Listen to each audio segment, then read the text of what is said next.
Hello students, study hack with math channel में आप सभी का स्वागत है। जैसे कि इससे प्रीवियस वीडियो में हमने एग्जाम्पल ऑफ एक्सरसाइज 5.3 का सम नंबर 1 और इंट्रोडक्शन टू पॉइजन डिस्ट्रीब्यूशन किया था। आज हम करने जा रहे हैं सम नंबर 2। स्टेटमेंट को रीड करते हैं। It is a given that 2% of screw manufactured by a company are defective. देखो वो क्या कह रहा है कि 2% स्क्रू कितने हैं हमारे पास जो कंपनी ने बनाए हैं वो डिफेक्टिव हैं। मतलब कंपनी जो स्क्रू बना रही है, जितने भी बना रही है वो टोटल परसेंटेज में, उस परसेंटेज में से 2% स्क्रू ऐसे हैं जो डिफेक्टिव हैं। Use Poisson distribution to find the probability that the packet of 100 screw contain. कि जो भी हमें निकालनी है प्रोबेबिलिटी, किसकी निकालनी है? जब 100 पैकेट्स हैं स्क्रू के, किस किस पे प्रोबेबिलिटी निकालनी है हमें? No defective screw, 1 defective screw and 2 defective screw, इन पर निकालनी है। साथ में उसने हमें गिवन वैल्यू दी हुई है। गिवन क्या दिया उसने कि e की पावर -2 किसके इक्वल है? 0.14 के। सॉल्यूशन देखते हैं। Let P be the probability that the screw is defective। मैंने लेट कर लिया कि P एक ऐसी प्रोबेबिलिटी है जिसमें स्क्रू क्या निकलेंगे? हमेशा डिफेक्टिव निकलेंगे। P की वैल्यू देखो उसने हमें क्वेश्चन में गिवन दे दी। कितनी दी उसने मुझे?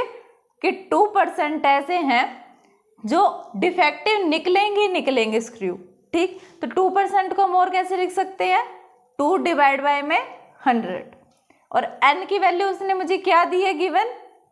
100 मतलब 100, क्योंकि उसने बोला है ना कि टोटल हमारे पास पैकेट ऑफ स्क्रू कितने हैं? 100 है। और उसके अंदर से 2% स्क्रू ऐसे हैं जो मैन्युफैक्चर डिफेक्टिव हुए हैं।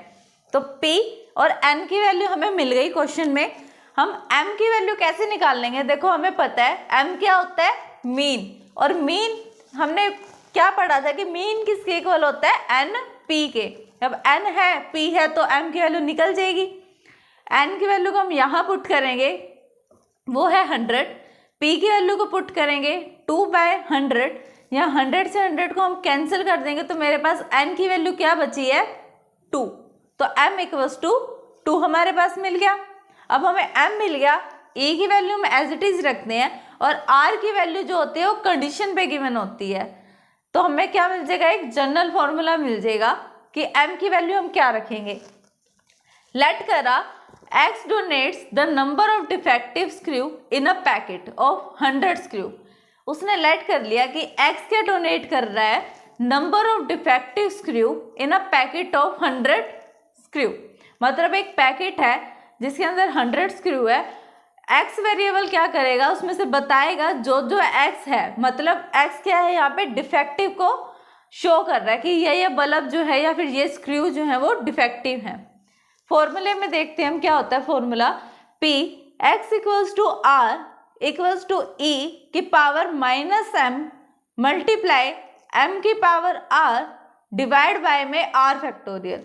और R की वैल्यू कहाँ से कहाँ तक जाएगी? 0 से लेके अप टू इन्फिनिटी तक। Probability that a packet of 100 screw contain no defective screw.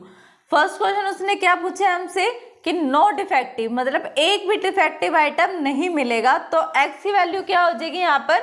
0। Probability of that a packet of 100 screw, probability निकालनी है हमने किसकी? Packet of 100 screw contain no defective screw, कि उसके अंदर एक भी डिफेक्टिव आइटम या डिफेक्टिव स्क्रू नहीं है। अब डिफेक्टिव आइटम, डिफेक्टिव स्क्रू एक भी नहीं है, मतलब x की वैल्यू क्या मिल गई हमें? 0। तो r की जगह हम क्या पुट कर देंगे? 0। e की पावर क्या होती है? -m, minus as it is रहेगा e की पावर में। m की वैल्यू हमने क्या फाइंड करी है? 2।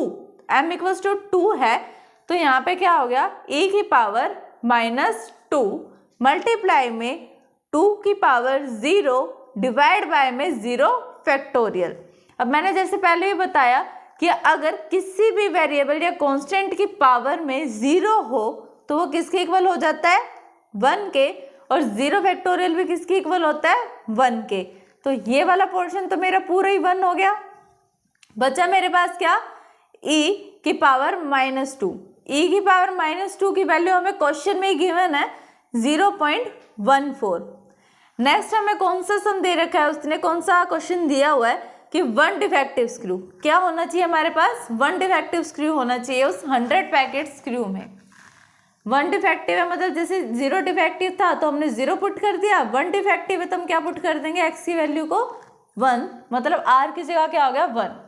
e की पावर -2 मल्टीप्लाई में 2 की पावर 1 क्यों लिखा हमने, क्योंकि m की पावर क्या होती है r, और r क्या है यहाँ पर 1। 2 की पावर 1 डिवाइड बाय में 1 फैक्टोरियल। 2 की पावर 1 तो क्या रह गया, 2 एज इट इज हो गया। 1 फैक्टोरियल क्या होता है, 1 के इक्वल होता है, और बचा क्या है यहाँ पे 2 की पावर -2। तो 2 मल्टीप्लाई में e की पावर -2, e की पावर -2 का हमें वैल्यू पता है, क्वेश्चन में गिवन है 0.14, और 2 एज इट इज मल्टीप्लाई में चल रहा था। इन दोनों को अगर हम मल्टीप्लाई करेंगे तो हमारे पास आंसर क्या आ रहा है 0.28। अब बिल्कुल एज इट इज इसके अंदर थर्ड पार्ट है इसका, जिसमें हमें 2 डिफेक्टिव स्क्रू निकालने हैं। क्या निकालना है, probability that a packet of 100 screw contain 2 defective screw. अब इस सम को आप सब सोल्व करोगे। Solve and comment the answer of this question, क्योंकि बिल्कुल सेम क्वेश्चन है ये अपर वाले 2 की तरह, कि जब 0 डिफेक्टिव था 1 डिफेक्टिव था तो क्या आंसर निकला, बिल्कुल एज इट इज है कि अब हमें 2 डिफेक्टिव आइटम्स निकालना है। तो इस सम को आपको सोल्व करना है। अगर आपको ऊपर वाला सम समझ में आ गया तो ये सम भी आप इजीली सोल्व करोगे, और सम को सोल्व करने के बाद आप हमें आंसर कमेंट करें। अगर इसके अलावा आपको प्रीवियस वीडियो में या इस वीडियो में किसी भी सम को सोल्व करने में कोई भी परेशानी आ रही है तो आप हमें कमेंट कर सकते हैं, आपको उसका आंसर ज़रूर मिलेगा। अगर आपको हमारी वीडियोस पसंद आती है तो इसे लाइक करें और ज़्यादा से ज़्यादा शेयर और सब्सक्राइब भी करें, ताकि आपके साथ साथ बाकी सब स्टूडेंट्स की भी हेल्प हो। Thank you.